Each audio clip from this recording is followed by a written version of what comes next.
विद्याविलासेन भूतभौतिकसृष्टयः तं नौमि परमात्मानं सच्चिदानन्दविग्रहम्।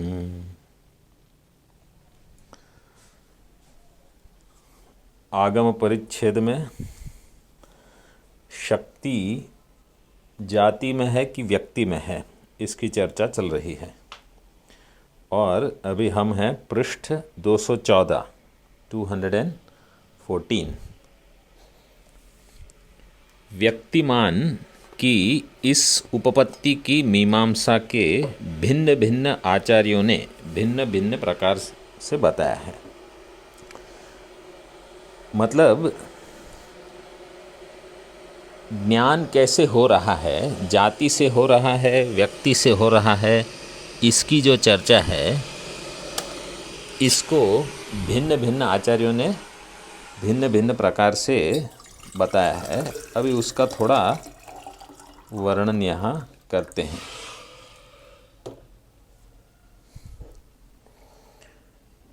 कितने ही विद्वान अर्थापत्ति प्रमाण से व्यक्ति का भान ज्ञान मानते हैं। व्यक्ति का जो ज्ञान होता है उसको बहुत सारे विद्वानों ने अर्थापत्ति प्रमाण से माना है।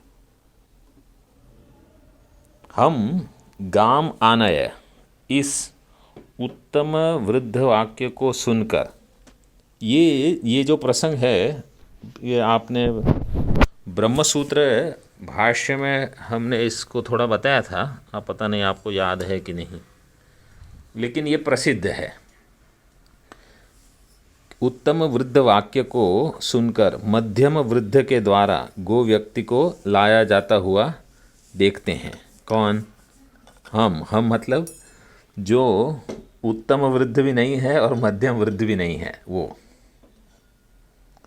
मतलब छोटा व्यक्ति देखता है कि अच्छा, दादाजी ने कहा गाम आना है तो पिताजी गाय को लेके आए, तो छोटे लड़के ने देख लिया अच्छा इसको गाय कहते हैं। ऐसे उसे यदि व्यक्ति बोध न हुआ होता तो आनयन क्रिया में व्यक्ति का अन्वय ही न हुआ होता। उसे मतलब किसको? मध्यम वृद्ध को अगर वो बोध नहीं होता हो कि गो शब्द से किसको लाना है, तो आनयन क्रिया वहाँ उसका गो का अन्वय नहीं होता। अब वो हो रहा है, उसका अर्थ ये है कि उसको ज्ञान हुआ है। तो व्यक्ति बोध अगर नहीं हुआ होता तो आनयन क्रिया में ये अर्थापत्ति हो गई। इसलिए अर्थापत्ति मतलब अगर ये नहीं होता तो वो नहीं होता, ऐसे उन्होंने सिद्ध किया। जैसे अगर देवदत्त रात्रि को भोजन नहीं करता, क्योंकि दिन में तो करता नहीं है, तो अगर वो रात्रि को भोजन नहीं करता तो मोटा नहीं होता। अब चूंकि वो मोटा है इसलिए वो रात्रि को भोजन करता है। तो अभी ये गाय लेके आए, इसका अर्थ ये है कि इनको गाम आने में गाम जो व्यक्ति है उससे बोध हो गया। इसका हमको स्वीकार करना चाहिए। इसलिए अर्थापत्ति प्रमाण से ऐसे वाक्यों में व्यक्तियों का भान होना स्वीकार करना चाहिए। परंतु यह मत योग्य नहीं है। अभी थोड़ी मीमांसा है इसके ऊपर, क्योंकि गाम आनय इस वाक्य में यद्यपि वैसा ज्ञान व्यक्तिभान हो सकता है, तथापि गौरस्ति इस वाक्य में उक्त प्रकार से किसी भी अन्वय अनुपपत्ति संभव नहीं है। किसी भी अन्वय अनुपपत्ति संभव नहीं है, गौरस्ति। अतः यहाँ व्यक्ति बोध नहीं होता। तो कौन सा बोध होता है? देखो वो कैसे कहते हैं। यह दोष इस पक्ष में आता है, इसलिए ग्रंथकार ने इस ग्रंथ में उस पद का किंचिन मात्र भी उल्लेख न कर अन्य तीन आचार्यों के ही मतों का उल्लेख किया है। मतलब यहाँ अर्थापत्ति प्रमाण वाला पक्ष धर्मराज अध्वरेंद्र आचार्य जी ने नहीं लिया है। इस ग्रंथ में उस पद का किंचित मात्र भी उल्लेख न कर तीनों को, दूसरे तीन आचार्य, अब तीन आचार्य में कौन है, उनमें से ग्रंथकार को तीसरा भाट्ट पक्ष, कुमारिल भट्ट का पक्ष ही विशेषतः सम्मत है। वो हमारे वेदांत में जहाँ जहाँ व्यावहारिक जो चर्चा होती है, तो व्यावहारिक चर्चा में कुमारिल भट्ट का मत हम लेते हैं, विशेषतः सम्मत है। तथापि प्रथमतः दो पक्षों को बताकर अनंतर तीसरा पक्ष सिद्धांत के रूप में बताएंगे। उक्त शंका का न च इत्यादि वाक्य में अनुवाद कर जाते हैं आदि ग्रंथ से प्रथम पक्ष के समान समाधान बताया है। ये न च और जाते हैं ऊपर मूल में देखो जरा,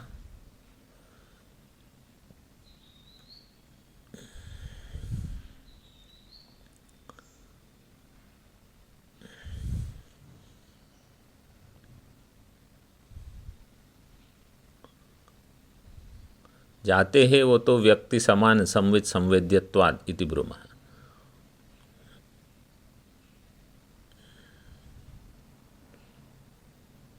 न च वो तच्च जाते हैं व न व्यक्ते है, उसके साथ वहाँ जोड़ लेना।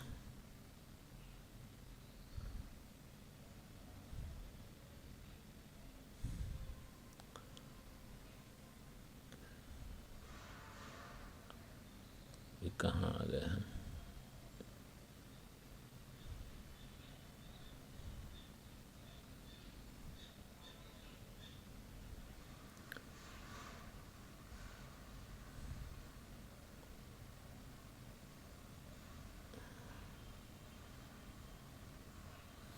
आदि ग्रंथ से प्रथम पक्ष से समान समाधान बताया है। नैयायिकों के समान वेदांती धर्म को धर्मी की अपेक्षा पृथक नहीं मानते,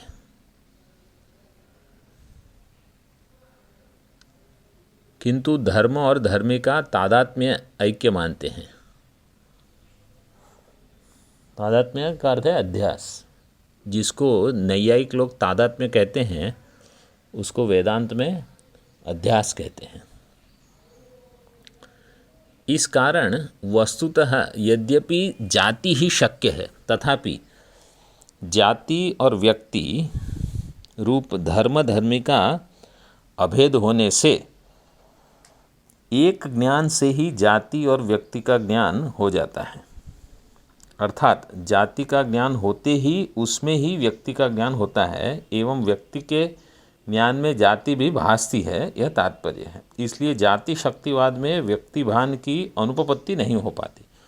मतलब ऐसा नहीं है कि ये जो जाति शक्तिवाद में व्यक्ति का भान नहीं होगा, ऐसा नहीं होता। मतलब हो जाता है व्यक्ति का ज्ञान आपको जाति में शक्ति मानने से। अब यहाँ आपको थोड़ा सावधान रहना पड़ेगा। ये जो शब्द प्रयोग करते हैं ना, जाति में शक्ति मानने से, जाति में शक्ति का अर्थ क्या है? जाति में शक्ति का अर्थ ये है कि व्यक्ति में भी शक्ति तो है, ऐसा नहीं है कि केवल जाति में ही है, लेकिन ज्ञान होता है जो जाति में शक्ति है उसका। व्यक्ति में जो शक्ति है उसका ज्ञान नहीं भी हो तो भी आपको व्यक्ति का ज्ञान हो जाएगा। समझ में आया मैंने क्या कहा? मैं फिर से बोलता हूँ थोड़ा धीरे से। जाति में शक्ति है, शक्ति शब्द से अभी आप परिचित हो, ठीक है? जाति में शक्ति है, व्यक्ति में भी शक्ति है। जाति की शक्ति का ज्ञान होने से व्यक्ति की शक्ति का ज्ञान नहीं होने पर भी व्यक्ति का ज्ञान हो जाएगा।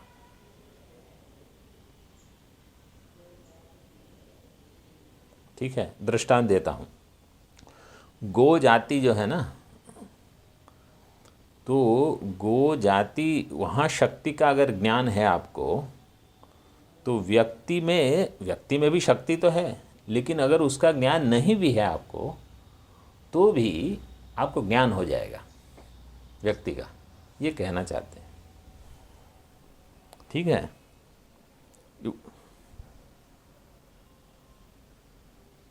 हाँ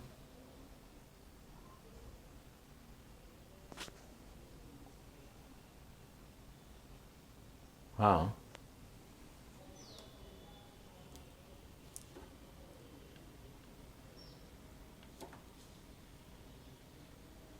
जाति का ज्ञान हो रहा है, ऐसा कहते हो ना। हाँ हाँ हाँ हाँ हाँ, नहीं तो वो बताएंगे, अभी आ रहा है वो प्रसंग, उसमें कहेंगे कि वो जाति विशिष्ट व्यक्ति का ज्ञान होगा, जाति विशिष्ट व्यक्ति होगी वो। जैसे कपिला गाय है, अभी वो कपिला गाय एक विशेष गाय है, वो कोई और ऐसी तैसी गाय नहीं है। कामधेनु गाय है, वो एक विशेष गाय है, तो उसमें गोत्व भी है लेकिन उसमें कुछ विशेष है। तो अगर कोई कहेगा कि कामधेनु लेके आओ, तो कोई भी गाय लेके आने से काम नहीं बनेगा ना, तो वहाँ कुछ विशेष होगा लेकिन उसमें गोत्व रहेगा। तो फिर अभी कामधेनु को कैसे पहचानना, वो उसके लिए कुछ चिन्ह दिए जाएंगे। जैसे हनुमान जी को कहा संजीवनी लेके आओ हिमालय से, अब संजीवनी के लिए कुछ चिन्ह दिए गए लेकिन हनुमान जी पहचान नहीं पाए। बोले कहाँ समय बिगाड़ना पूरा पर्वत उठा के लेके जाओ तो जिसको चाहिए वो ढूंढ लेगा इसमें से तो जहाँ व्यक्ति का ज्ञान नहीं हो रहा है लेकिन जाति का ज्ञान है, तो ऐसा हो जाएगा फिर। अच्छा आगे देखो, पद से व्यक्ति का ज्ञान कैसे संभव हो सकता है? क्योंकि अभी ये देखो आपका प्रश्न आ गया शायद, क्योंकि पद की शक्ति व्यक्ति में है ही नहीं, तब व्यक्ति का भान होता है, यह भी आप कैसे निश्चय करेंगे? और शक्ति के न होने पर भी पद से पदार्थ का ज्ञान होता है, ऐसा मानने पर जिस किसी भी शब्द से जिस किसी अर्थ का ज्ञान होने लगेगा, ऐसी शंका के निरसनार्थ ग्रंथकार पूर्वोक्त समाधान की अरुचि से अग्रिम ग्रंथ के द्वारा प्रभाकर मतानुसार व्यक्ति बोध की उपपत्ति को बताते हैं। अब ये दूसरा, मैंने कहा था ना पिछले पाठ में 3 मत बताएंगे। अब ये प्रभाकर के मतानुसार कैसे होता है, तो यहाँ पूर्व पक्ष क्या है कि पद से व्यक्ति का ज्ञान कैसे संभव हो सकता है, क्योंकि पद की शक्ति व्यक्ति में है ही नहीं। पद की शक्ति आपने कहा जाति में है, व्यक्ति में नहीं है, तो व्यक्ति का भान होता है, यह आपको कैसे निश्चय हुआ? और शक्ति के न होने पर भी पद से अगर पदार्थ का ज्ञान हो गया, तो ऐसा मानने पर किसी भी शब्द से किसी भी अर्थ का ज्ञान हो जाएगा, क्योंकि अभी आपको ज्ञान की आवश्यकता नहीं है।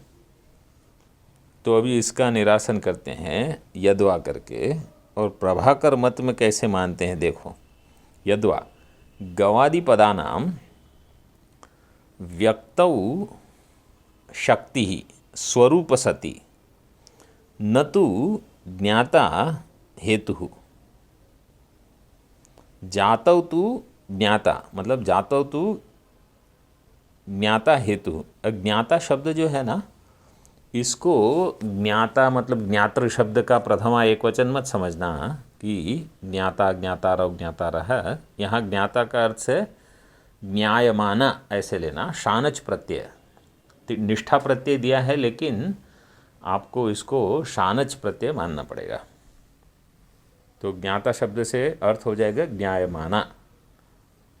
ठीक है। अभी फिर से वो वाक्य देखो, गवादि पदानाम, गो आदि जो पद हैं उसमें व्यक्तौ शक्ति, व्यक्ति में जो शक्ति है वो स्वरूप सती, स्वरूप सती का अर्थ है कि वो स्वरूप में है। व्यक्ति में जो शक्ति है वो उसके स्वरूप में होने पर वो ज्ञाता हेतु न, वो ज्ञान के प्रति, शाब्द बोध का जो ज्ञान है उसके प्रति हेतु मतलब कारण वो शक्ति नहीं होगी। कौन सी शक्ति?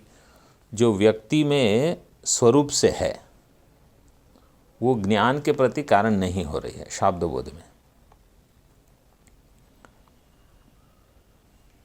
तो कौन सी शक्ति ज्ञान के प्रति कारण हो रही है? तो कहा जातौ, जो जाति में है वो ज्ञान के प्रति कारण होगी।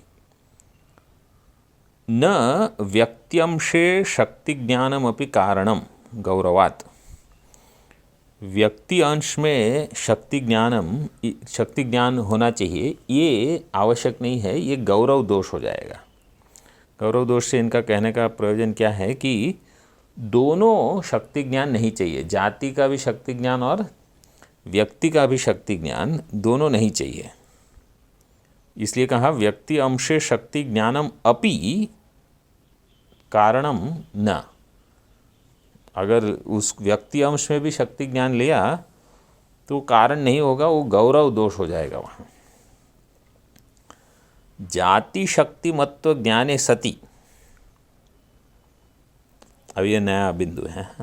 इसको ऐसे पढ़ना, जाति शक्ति मत्व ज्ञाने सति व्यक्ति शक्ति मत्व ज्ञानम विना व्यक्ति धी विलंब अभावात् च। ये दूसरा हेतु दिया। पहला हेतु दिया उसमें गौरव दोष है, क्योंकि दो का ज्ञान होगा, दो ज्ञानों की आवश्यकता हो जाएगी। अब यहाँ कहते हैं कि जाति शक्ति मत्व ज्ञाने सति, जाति शक्ति मत्व का ज्ञान होने पर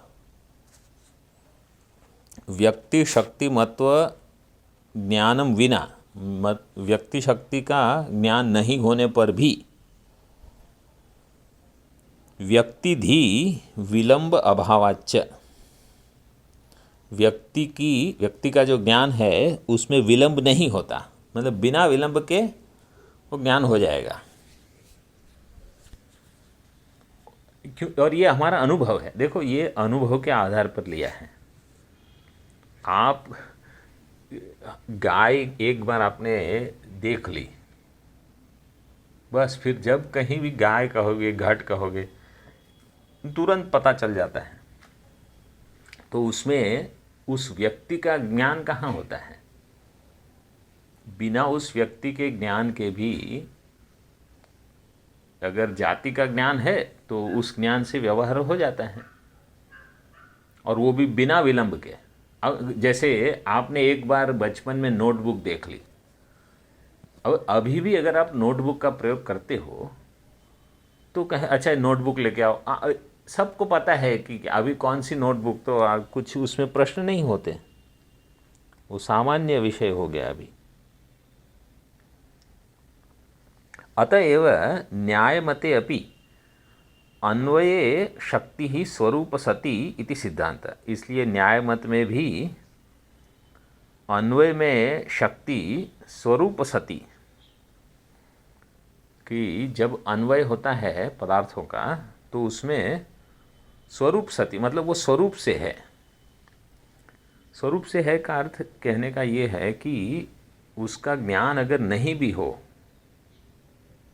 तो भी उस पदार्थ का ज्ञान हो जाएगा, शक्ति का ज्ञान नहीं होने पर भी।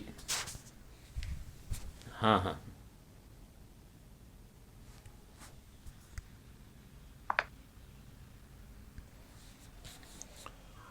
न्याय मत में जो कहा है कि अन्वय में शक्ति, न्याय मते अपि अन्वये शक्ति ही स्वरूप सती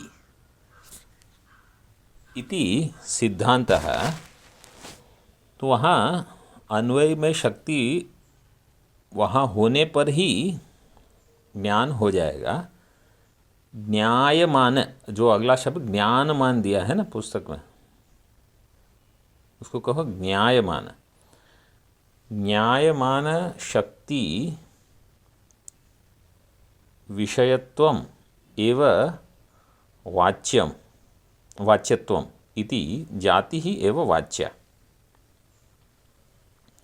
यहाँ क्या कहना चाहते हैं कि न्यायमान, जिसका ज्ञान हो रहा है, न्यायमान शक्ति विषयत्वम, यही वाच्यत्व है, मतलब यही उसका वाच्यार्थ है। इति, इसलिए जाति ही एवं वाच्या, जाति ही उसका वाच्यार्थ है, न तो व्यक्ति। वो आपको समझ लेना है, जाति में वाच्यार्थ है।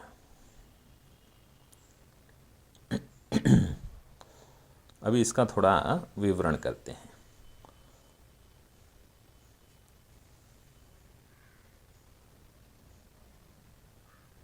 तो लेकिन मुख्य ये समझ लेना है कि शब्द बोध में जो जाति में शक्ति है वो कारण है, व्यक्ति की नहीं।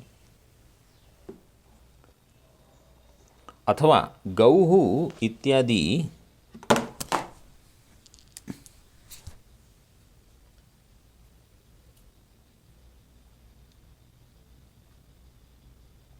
गौः इत्यादि पदों की व्यक्ति में स्वरूपतः विद्यमान शक्ति है और वह व्यक्ति के ज्ञान के होने में कारण है। गौ इत्यादि पदों की व्यक्ति में स्वरूपतः विद्यमान शक्ति है, मतलब स्वरूप से वहाँ पद में शक्ति है व्यक्ति में, और वह व्यक्ति के ज्ञान होने में कारण है। व्यक्ति में विद्यमान वह शक्ति ज्ञात होकर व्यक्ति के बोधन में कारण नहीं होती। व्यक्ति में विद्यमान वह शक्ति ज्ञात होकर व्यक्ति के बोधन में कारण नहीं होती। समझ में आया? हेलो? हाँ, व्यक्ति पहले ये दूसरा वाक्य पहले समझ लो। व्यक्ति में विद्यमान वह शक्ति, मतलब व्यक्ति में जो शक्ति है वह ज्ञात होकर व्यक्ति के बोधन में कारण नहीं होती।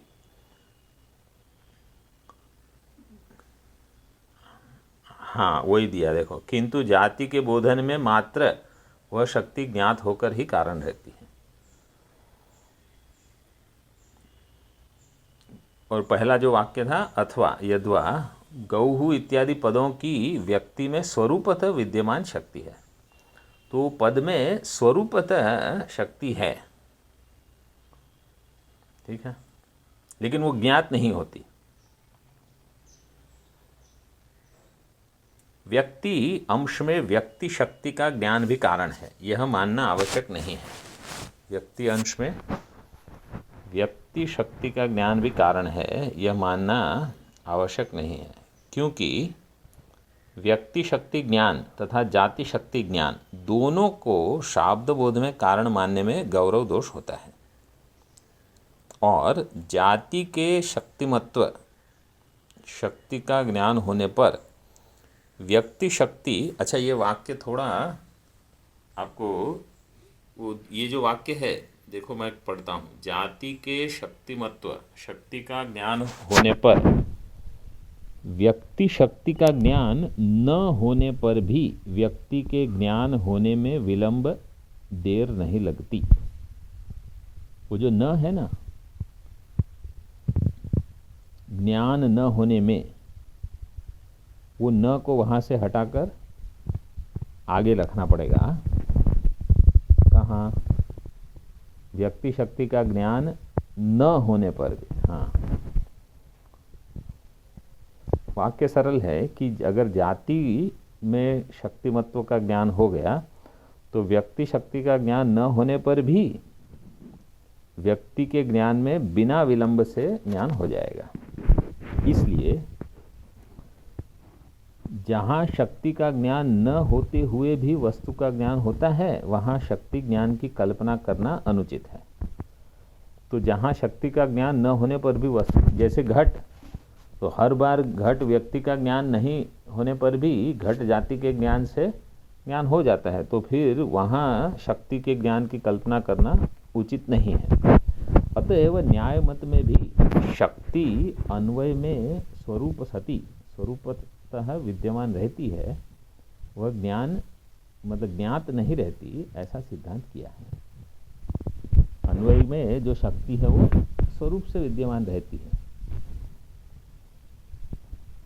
अभी शंका करते हैं। व्यक्ति में शक्ति को स्वरूप सती मानने पर व्यक्ति भी गवादि पदों की वाच्य होने लगेगी। अतः इसका समाधान करते हैं। न्यायमान शक्ति में, शक्तिजन्य ज्ञान में जो पदार्थ विषय होता है वही वाच्य होता है। इस प्रकार वाच्य का लक्षण परिभाषा होने से न्यायमान, ज्ञानमान नहीं, न्यायमान शक्ति विषय जाति ही गवादि पदों का वाच्य ठहरती है।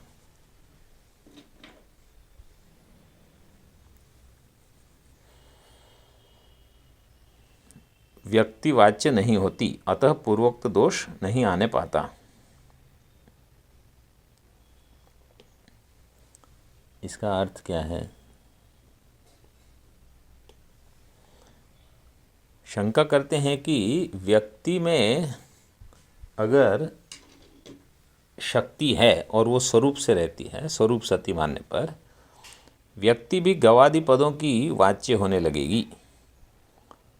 तो गौ आदि पद का अभी तो कहा कि वाच्य शक्ति कहाँ है? केवल जाति में है। अब ये कहते हैं कि व्यक्ति में भी हो जाएगा, क्योंकि वहाँ भी शक्ति तो है, स्वरूपतः है, आपने कह दिया। तो उसका समाधान करते हैं कि ज्ञायमान शक्ति में, शक्तिजन्य ज्ञान में जो पदार्थ विषय होता है वही वाच्य होता है। इस प्रकार वाच्य का लक्षण क्या है? कि जो शक्तिजन्य ज्ञान, उसको वाच्य कहा जाता है। मतलब घट शब्द का वाच्य क्या होगा? घट शब्द जो जिसको विषय करेगा वही उसका वाच्य अर्थ होगा। जैसे गंगा शब्द का वाच्य क्या होगा? गंगा का प्रवाह, जो बह रहा है वो गंगा है। ठीक है। तो वाच्य से जिस पदार्थ को वो शक्ति जिसको विषय करती है वो ज्ञान, शक्तिजन्य ज्ञान, इसमें जो पदार्थ वहाँ है वही उसका वाच्य अर्थ हो गया। तो इस प्रकार वाच्य का लक्षण होने से न्यायमान शक्ति विषय जाति ही गवादि पदों का वाच्य ठहरती है, व्यक्तिवाचक नहीं ठहरती। वो हमने कल इस पर चर्चा की थी कि अगर आप एक गाय को कहोगे कि ये गाय है, और अगर किसी ने समझ लिया कि अच्छा ये व्यक्ति के बारे में बता रहे हैं, जाति के बारे में नहीं, तो दूसरी गाय को आप गाय नहीं कह सकते। फिर अब उसका विवरण करते हैं। शक्ति के विषय में प्रभाकर के सिद्धांत का आशय इस प्रकार है। कारण की सत्ता कार्य में आवश्यक रहती है, परंतु कुछ कार्यों की उत्पत्ति में कारण का स्वरूपतः रहना आवश्यक होता है, परंतु कितने ही कार्यों में कारण के प्रत्यक्ष न होने पर भी उसके केवल ज्ञान से भी कार्य निष्पन्न हो सकता है। अब यहाँ जो दृष्टांत दिया है नीचे, वो थोड़ा हल्का दृष्टांत लगता है, कुछ इतना बढ़िया दृष्टांत नहीं है, लेकिन अब दिया है इन्होंने तो हम देख लेंगे। यहाँ कहना क्या चाहते हैं कि शक्ति के विषय में उनका कहना है कि कारण की सत्ता कार्य में आवश्यक रहती है, परंतु कुछ कार्यों की उत्पत्ति में कारण का स्वरूपतः रहना आवश्यक होता है, और किसी में स्वरूपतः रहना आवश्यक नहीं है, केवल उनका ज्ञान पर्याप्त है। अब देखो दृष्टांत क्या देते हैं नीचे, उदाहरणार्थ। घटादि कार्यों की उत्पत्ति में आवश्यक दंड आदि कारणों की स्वरूपतः सत्ता आवश्यक है। दंड के ज्ञान मात्र से घट की उत्पत्ति नहीं होती, ये तो ठीक है, मतलब वो वहाँ होना चाहिए, ठीक है। अभी किंतु धूम से अग्नि का अनुमान जब होता है, उस समय अनुमिति में यद्यपि धूम कारण है, तथापि उसकी स्वरूपतः सत्ता आवश्यक नहीं है। मतलब धूम के बदले समझो वहाँ धूल है, धूली को ही धूम समझकर उसके सहारे से भी पर्वत वन्यमान यह अनुमिति होती है, लेकिन ये भ्रांति है। अगर धूम के बदले धूल है वहाँ और आपने ये अनुमान कर लिया कि पर्वतो वन्यमान, तो उसको अनुमिति नहीं कहेंगे, वो तो भ्रांति हुई ना, वो ज्ञान थोड़ी है। लेकिन यहाँ ये ऐसे दृष्टांत दिया है, तो मतलब कहने का उनका प्रयोजन क्या है कि अगर कोई चीज़ नहीं भी है लेकिन अगर उसका ज्ञान हो गया तो मतलब उस ज्ञान से फिर व्यवहार हो सकता है। इसको आप ऐसे ले सकते हो जैसे पंचदशी में बताया था कि अगर समझो दुनिया में कुछ हो रहा है, आपको पता नहीं है और वो आपके समझो विरुद्ध है, कुछ दुनिया में चल रहा है लेकिन आपको पता नहीं है, आप खुश हो, और जब आपको पता चलेगा तब आप दुखी होंगे। तो उसकी स्वरूपत सत्ता है लेकिन ज्ञान नहीं है तो आपको फर्क नहीं पड़ा। और ऐसी भी चीज़ हो सकती है जिसकी स्वरूपत सत्ता नहीं है लेकिन समझो आपने ही अपने मन में कुछ ऐसा समझ लिया कि लोग मेरे बारे में बुरा सोच रहे हैं, आप दुखी हो जाओगे बिना स्वरूप की सत्ता के उसके।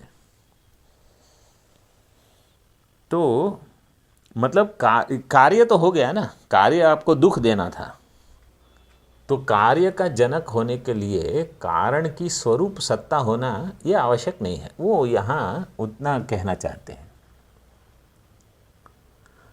आपको शायद ये दृष्टांत पता होगा, कभी कभी ऐसा होता है, ये जो काम करने वाले वगैरह होते हैं ना, तो कहीं कुछ काम कर रहे हैं तो कभी कभी क्या होता है वहाँ सांप होता है, तो उनको पता नहीं, वो अपना काम कर रहे हैं और समझो कुछ वो बाम्बू बांध रहे हैं, तो वहाँ एक सांप था, अब अंधेरा जैसा हो गया और एक के बाद एक बाम्बू बांध रहे, उसमें सांप को भी बांध दिया ठीक है।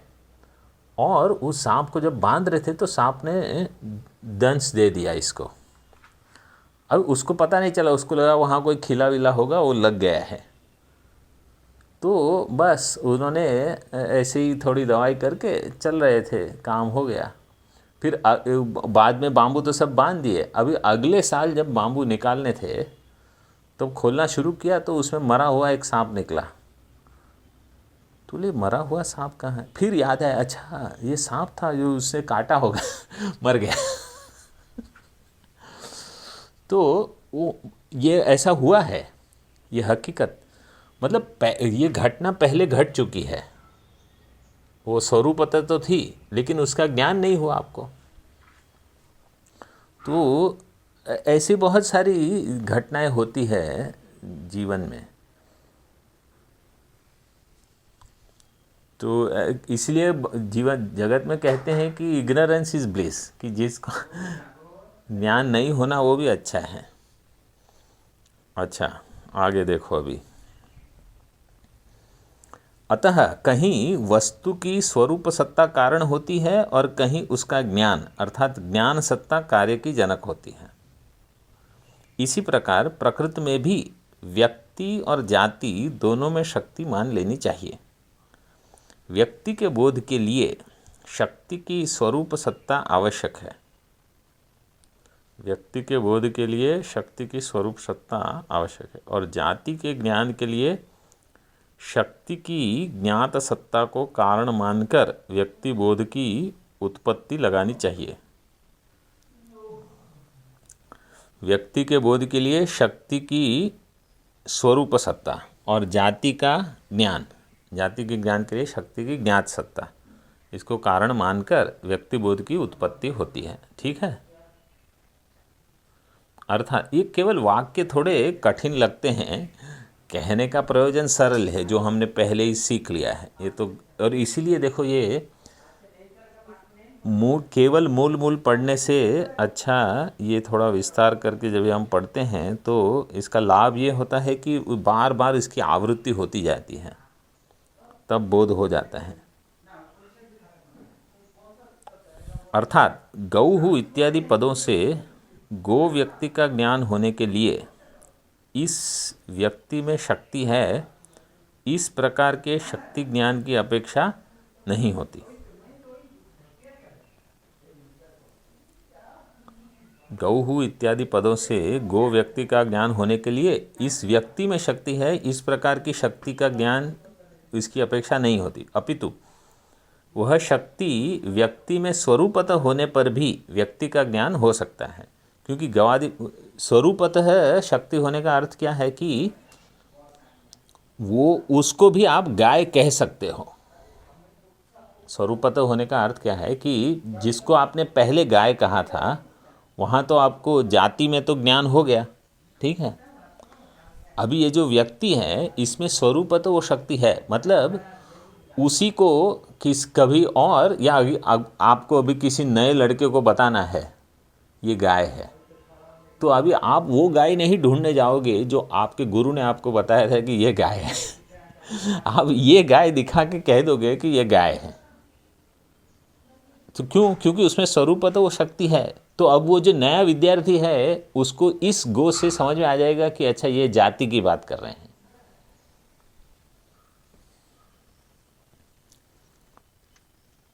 क्योंकि गवादि पदों में व्यक्तिबोधक सामर्थ्य रहता ही है, परंतु जाति का ज्ञान होने के लिए मात्र यह जाति शक्तिमती है, यह ज्ञान रहना आवश्यक होता है। जाति का ज्ञान होने के लिए मात्र यह जाति शक्तिमती है, यह ज्ञान रहना आवश्यक होता है। शक्तिमती का अर्थ है शक्ति वाली। इस प्रकार शंका करते हैं, जिस प्रकार जाति ज्ञान के लिए उसकी शक्ति का ज्ञान होना आवश्यक है, उसी प्रकार व्यक्ति ज्ञान के लिए व्यक्ति शक्ति ज्ञान कारण है, यह क्यों न कहा जाए। आप कहते हो कि जाति ज्ञान के लिए वहाँ शक्ति का वो शक्ति जो है वो कारण है, आवश्यक है, तो व्यक्ति ज्ञान के लिए भी आप उसको क्यों नहीं लगा देते।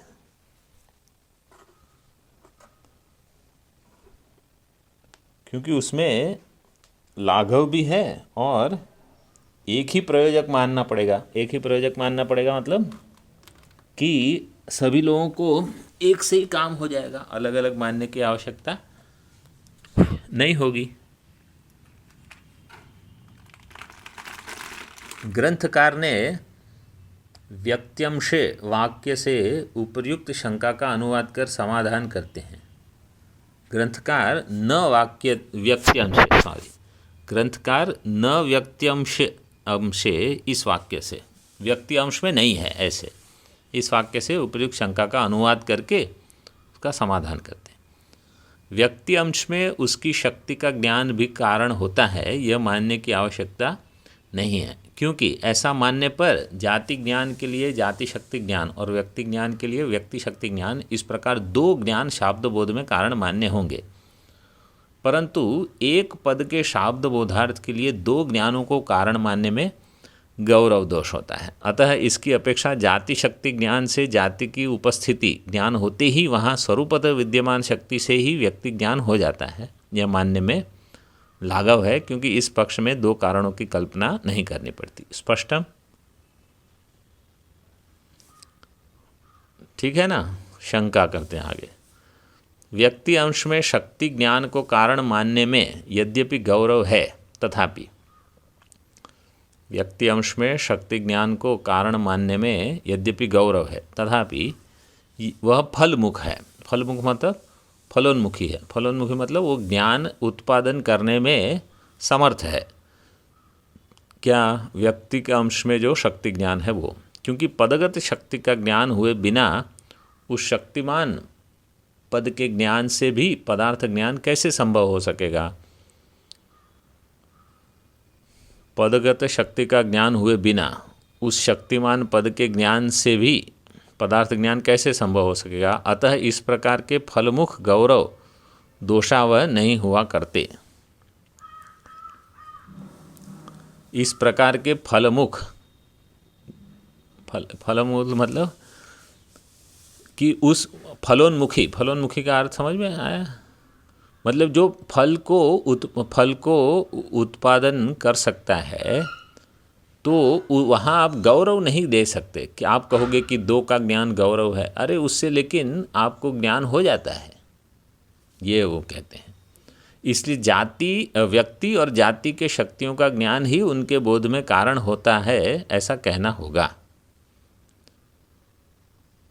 और इसके अतिरिक्त शक्ति ज्ञान के बिना, अर्थात केवल पद का ज्ञान होने से ही पदार्थ की उपस्थिति मान ली जाए, केवल पद के ज्ञान से कोई कहेगा कि पदार्थ का ज्ञान हो गया, तो जिस व्यक्ति को म्लेच्छ भाषा का ज्ञान न हो, उसे भी उस भाषा के शब्द सुनकर स्वरूपतः विद्यमान शक्ति से ही पदार्थ ज्ञान होने लगेगा। म्लेच्छ भाषा क्या? म्लेच्छ भाषा मतलब हाँ हाँ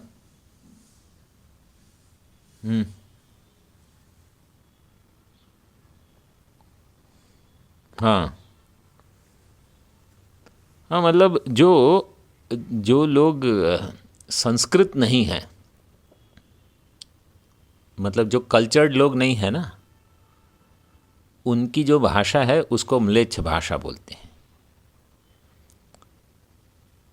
अभी कल्चर्ड कौन है, अभी ये प्रश्न उठेगा ना कि संस्कृत किसको आप कहोगे। आपने अगर भाषा परिभाषा तो बना ली कि जो संस्कृत लोग नहीं है उनकी भाषा को म्लेच्छ कहोगे, तो अभी दूसरा प्रश्न उठेगा कि संस्कृत कौन है। तो फिर कहा जाएगा कि जो वैदिक धर्म का पालन करते हैं वो संस्कृत पुरुष हैं, तो जो वैदिक धर्म का पालन नहीं करते उनको म्लेच्छ। तो ये जो बाहर से आते थे विदेश से, वैसे तो भारत में जो दूसरे लोग जो वेद नहीं पढ़ते उनको म्लेच्छ कहते थे, और जो बाहर से आते थे उनको भी म्लेच्छ ही कह सकते हो आप, क्योंकि जिनको वैदिक वर्णाश्रम वगैरह उनमें और पूर्व जन्म और पुनर्जन्म, इन सब में जिसको कर्म सिद्धांत इनमें जिसको विश्वास नहीं है वो सब म्लेच्छ है ऐसे। तो अब म्लेच्छ भाषा समझो आप इंग्लिश, अब यहाँ तो सरलता के लिए म्लेच्छ भाषा तो अभी नहीं, मतलब दृष्टांत के लिए कि समझो किसी ने कोई अंग्रेजी शब्द का उच्चारण किया और आपको भाषा का ज्ञान नहीं है, वही दिया है ना यहाँ कि केवल पद का ज्ञान होने से ही पदार्थ की उपस्थिति मान ली जाए। तो जिस व्यक्ति को म्लेच्छ भाषा का ज्ञान न हो,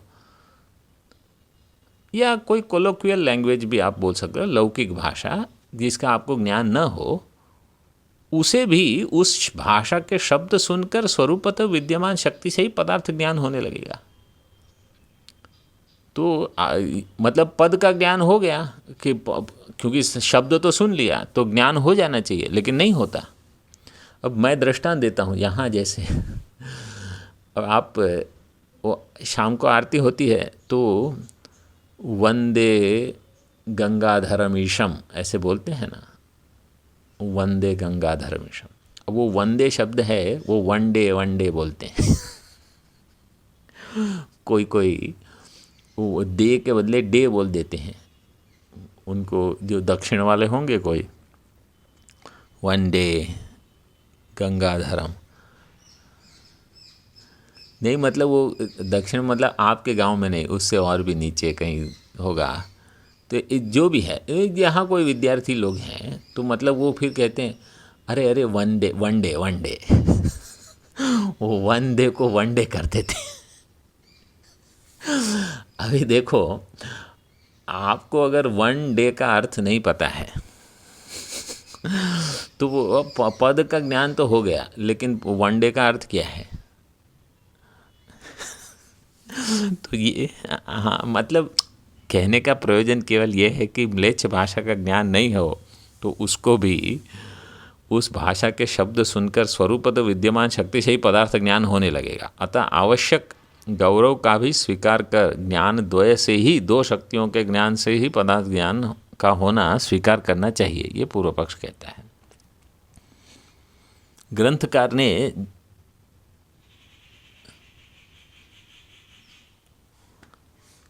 ये सब तत्वमसी में इतना आवश्यक नहीं है, लेकिन शब्द का ज्ञान कैसे होता है, क्योंकि देखो इनको केवल तत्वमसी नहीं सुनना है ना, इनको तो पूरे वेद की मीमांसा करनी है। तो वहाँ अगर अग्निहोत्र भी करना है तो वहाँ उसको कैसे समझना, और अश्वमेध यज्ञ करना है तो उसको वहाँ कैसे घटाना, राजसूय, उनको तो सबके लिए मीमांसा करनी है। हमारा प्रयोजन केवल तत्वमसी में है। लेकिन यहाँ जो एक दूसरी चीज़ कही है कि मतलब तात्पर्य का ज्ञान होना चाहिए, और केवल पद का ज्ञान भी हो तो पर्याप्त नहीं है। उसका एक दृष्टांत देंगे जो महाराज जी बार बार दृष्टांत देते हैं कि विषम भुंक्ष्व। विषम भुंक्ष्व का अर्थ क्या है? अब वो अगर कोई मतलब पुत्र पिता को कहता है कि मैं किसी के घर जाकर भोजन करना चाहता हूँ, हाँ, तो कहते हैं कि विषम भुंक्ष्व। विषम भुंक्ष्व अर्थ ये कि वो हमारे शत्रु है, उनके घर जाके खाना वो जहर खाने के बराबर है। अब वो बच्चे को शायद पता नहीं है, और वो केवल विषम भुंक्ष्व, उसको पद का ज्ञान तो हो गया लेकिन पदार्थ का ज्ञान नहीं हुआ। तो पदार्थ का ज्ञान ये है कि वहाँ मत जाओ, केवल ये थोड़ी है कि अच्छा जाओ विष खा लो। तो इसी प्रकार तत्वम पद में भी हमको तत्वमसि तो पद का ज्ञान तो हो जाता है, फिर पदार्थ का ज्ञान प्राप्त करना पड़ता है, और फिर पदार्थ के ज्ञान में ऐक्य नहीं होता, इसलिए लक्षणा उसका प्रयोग करते हैं। तो उस प्रकार से पद पदार्थ का ज्ञान वहाँ थोड़ा ये आवश्यक होता है। बाकी इतना विस्तार, अभी अब आपको समय है तो पढ़ लो, फिर कहीं ना कहीं उपयोग में आ जाएगा। ग्रंथकार ने जाति शक्ति आदि वाक्यों से इस शंका का समाधान किया है, तथा ही इस गौरव को फलमुख नहीं कह सकते, क्योंकि पद श्रवण होने पर अर्थात व्यक्ति शक्ति का ज्ञान न होने पर भी जाति शक्ति ज्ञान से जाति ज्ञान होते ही तत्काल तद अभिन्न व्यक्ति का भी ज्ञान हो जाता है, उसके ज्ञान में विलंब नहीं लगता। इस अबाधित अनुभव का अपलाप नहीं किया जाए, इसका अपलाप नहीं कर सकते, मतलब इसको आप रेफ्यूट नहीं कर सकते। अतः दो ज्ञानों को कारण मानने की भी आवश्यकता नहीं है। दो ज्ञान मतलब जाति ज्ञान और व्यक्ति ज्ञान। हम इस अबाधित अनुभव के बल से जाति शक्ति ज्ञान ही व्यक्ति ज्ञान के प्रति कारण मानते हैं। यह मानने से म्लेच्छ भाषा के शब्दों से अनभिज्ञ को बोध होने लगा आदि आपत्ति भी उपस्थित नहीं होगी, क्योंकि म्लेच्छ भाषा के शब्दों की वाच्य जातियों से संबंधित शक्तियों का ज्ञान न होने से ही अनभिज्ञ व्यक्ति को उससे अर्थबोध नहीं होने पाता। इसी प्रकार ज्ञानदय कल्पना रूप गौरव का भी स्वीकार नहीं करना पड़ता। दो प्रकार के ज्ञान की आवश्यकता नहीं, और वो आपत्ति नहीं होगी, क्योंकि म्लेच्छ भाषा के शब्दों की जो वाच्य जाति हैं उनसे संबंधित शक्तियों का ज्ञान अगर आपको नहीं है तो अनभिज्ञ व्यक्ति को अर्थबोध नहीं होगा। अभी तो और भी बड़ा शंका समाधान चल रहा है, यहाँ हमको रुकना पड़ेगा। अभी हमारा ओम पूर्णमदः पूर्णमिदं पूर्णात् पूर्णमुदच्यते पूर्णस्य पूर्णमादाय पूर्णमेवावशिष्यते। ओम शांति शांति शांतिः। शंकरं शंकराचार्यं केशवं बादरायणं सूत्रभाष्यकृतौ वन्दे भगवन्तौ पुनः पुनः। ईश्वरो गुरुरात्मेति मूर्तिभेदविभागिने व्योमवद्व्याप्तदेहाय दक्षिणामूर्तये नमः। ओम शांति शांति शांति। ओम।